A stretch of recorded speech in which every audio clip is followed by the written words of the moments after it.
প্রতি সিঁড়িতে পাও দিবি না। এক সিঁড়িতে এক পাও দিবি, আরেক সিঁড়ি সাইডে দিবি, সাইডা পরে যাই পাও দিবি। ওইভাবে হাঁট, জীবনও জুতা চড়বে না।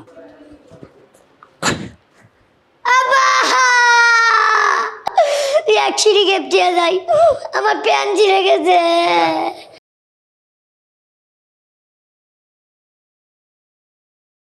কিলো চাটা দিবা? আরে আশ্চর্য ব্যাপার, এত চিল্লাইতেছো কেন? চায়ের পানি মাত্র বসেছি, চাটা বানাইতে হইব না, পানিটা গরম হইতে হইব না? আর তুমি এখানে বসে রয়েছো কেন? শোনো, দুধ চা খাবে না, ডাক্তার বলছে দুধ চা শরীরের জন্য খারাপ। রং চা লেবু দিয়া, ওটা অনেক উপকার। দুধ চা আমি খাই না, তুমিই খাও। যাই হোক, চাটা হইতে হইতে তুমি এক কাজ করো, কি? ছেলের জন্য এক জোড়া স্যান্ডেল নিয়ে আসো। এই মাথা ঠিক আছে? 1 মাস আগে না ওরা স্যান্ডেল কিনে দিলাম। মানে তোমার ছেলে স্যান্ডেল ছিঁড়ে গেছে, আমি কি করবো? এটা কি আমার দোষ? এই যে হিসাব করে চলো না, নিজেও চলো না, হ্যাঁ ছেলেটারও হিসাব করে চলতে দিচ্ছ না। আরে স্যান্ডেল থাকে পায়ের নিচে, এটা পইরা হাঁটবে, হয়তো হুচুট খায় ছিঁড়ে গেছে, নয়তো জুতার স্যান্ডেলের ফিতাটা ভালো পরে নাই সেই জন্য ছিঁড়ে গেছে, নয়তো বল্টু পড়ে গেছে। এতে হিসাব নিকাশের কি আছে? না, হিসাব করে না চললে তো এত বড় বাড়িটা আমি বানাইতে পারতাম না। হ্যাঁ, দেখো, তোমার ছেলের জুতা কেমনে ছিঁড়ে এটা তোমার ছেলেই জানে, আমি জানি না। তুমি জানো না? তুমি মা না? আমি থাকি বাইরে বাইরে, সব খোঁজ খবর, ওর স্কুল টিস্কুল সব তোমার তো দেখতে হবে। আমি পারবো না, তুমি তোমার ছেলেরে জিজ্ঞেস করো। টাইসন, এই দিকে আয় তো বাবা। কিরে, তোর বাপের কি জমিদারি আছে যে তোর প্রতি মাসে স্যান্ডেল কিনে দিতে হবে? আমি তো দেখতেছি তুমি জমিদারের মতো বয়ে রইছো। এই এগুলা করতে আমার অনেক কষ্ট হয়েছে, খুব খাটাখাটি করে এই সম্পদ আমি জোড়াইছি। আমার মরার পরে তো মনে হয় সব বেঁচে খাইয়ে লাবি, মা ছেলে বেঁচে খাইয়ে লাবি। একটা মাত্র পোলা, তার সাথে এত কর্কট ভাষায় কথা বলতে আমার এই জীবনে আমি কোনো বাপকে দেখিনি। এই স্যান্ডেল কিভাবে শিখছে? আর কোন, আমার হাঁটা চলা ঠিকই আছে, ওই যে সিঁড়ি, ওই সিঁড়ি দিয়ে উঠতে গিয়ে জুতা ছিঁড়ে গেছে। ও সিঁড়ি দিয়ে উঠানামা করার সময় তো জুতা শিখছে? হ্যাঁ। তুই কেমনে হাঁটস? কেমনি হাঁটি মানে ওই সিঁড়ি দিয়ে উঠতে উঠতে হাঁটি। প্রতি সিঁড়িতে পা দিয়ে উঠস? হ্যাঁ, প্রত্যেক সিঁড়িতে একটা পাও দিয়ে উঠি। আরে গাদা, এই জন্য তো ছিঁড়ে। এক সিঁড়ি সাইরা পাও দিবি, বুঝছস? মানে মানে দুই প্রতি সিঁড়ি?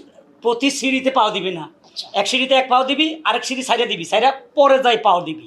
ওইভাবে হাঁট, জীবনও জুতা চড়বে না। সত্যি? হ্যাঁ, আচ্ছা ঠিক আছে, মনে থাকবো। মনে থাকবে। তাহলে কেমনে হাঁটবি? দুই সিঁড়ি পার হইয়া। হ, 2 সিঁড়ি পার হয়ে তো আরো ভালো। আচ্ছা। আমি তোরা 1 সিঁড়ি করেছি, তুই যদি 2 সিঁড়ি পার হয়ে পাড়া দেস, তাহলে এই জুতা 2 বছর যাবে। আচ্ছা ঠিক আছে। মনে থাকবো। আচ্ছা গেট আউট। ঠিক আছে। আমি কয় সিঁড়ি পার হয়ে আসবো সেটাও বলে দাও।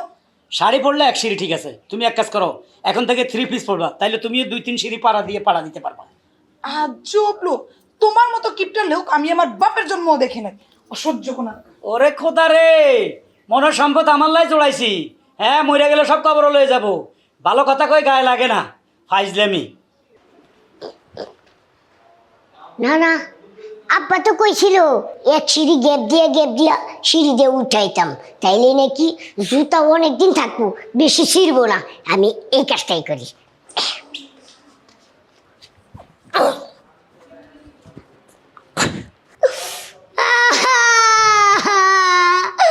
আম্মা, আব্বা, আম্মা গো, আমার প্যান্ট ছিঁড়ে গেছে।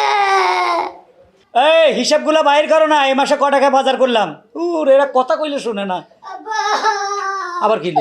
আব্বা, আরে কি সাব বাবা, আমার প্যান্ট ছিঁড়ে গেছে। শোরুম সাদা ফ্যান ছেড়লি কেমনে? তুমি তো কইছো এক সিঁড়ি ছাড়া উঠবে লেগে, আমি 2 সিঁড়ি ছাড়া উঠবে গেছি, ফস করে ছিঁড়ে গেছে। আয় হ্যাঁ রে, এ শুনছো? আরে শুনছো নেই? এই নে, হাতি ধরে রাখ, হাতি ধরে রাখ, হাতি ধরে রাখ। ঠাড়া পড়ছে না কেউ মরছে? আরে ফোলা ফ্যান ছিঁড়ে আলাইছে কে? প্যান্টিসে কেমনে? ওই যে আব্বা কইছে না সিঁড়ি দিয়ে উঠার সময় এক সিঁড়ি ছাড়া উঠবি, আমি উঠতে গেছি, দি ফস করে একটা প্যার করে শব্দ হয়েছে, নিজে দেখাই দিই আমার প্যান্ট ছিঁড়ে গেছে। তো প্যান্টিসে ব্যথা পাইছস? ব্যথা পাবো কে, কিন্তু প্যান্টটা তো ছিঁড়ে গেছে। তো কান্তাছস কেন? আমার শরম দেওয়া যায়। আমার শরম দেওয়া যায় না? ভালো হইছে, 100 টাকার স্যান্ডেল বাসে থেকে 500 টাকার প্যান্ডারে ছিঁড়ছে, এবার 500 টাকা দিয়ে প্যান্ট কিনা দাও। কি রে, কদিন আগে না ফ্যান কিনলাম 400 টাকা দিই। এই নতুন ফ্যান ছিনলি কেমনে? এই সোবড়ায় গাল হারালাম, হারামজাদা আবার কান্দে। এখন এক কাজ করো, কি করা যায়? কি করে যাবে? পোলারের সাথে নিয়ে যাবে, প্যান্ট কিনে দিবা। কয় কি 100 টাকা বাঁচাইতে যে 500 টাকা খরচ করুম? আমার কি পাগল আইছে?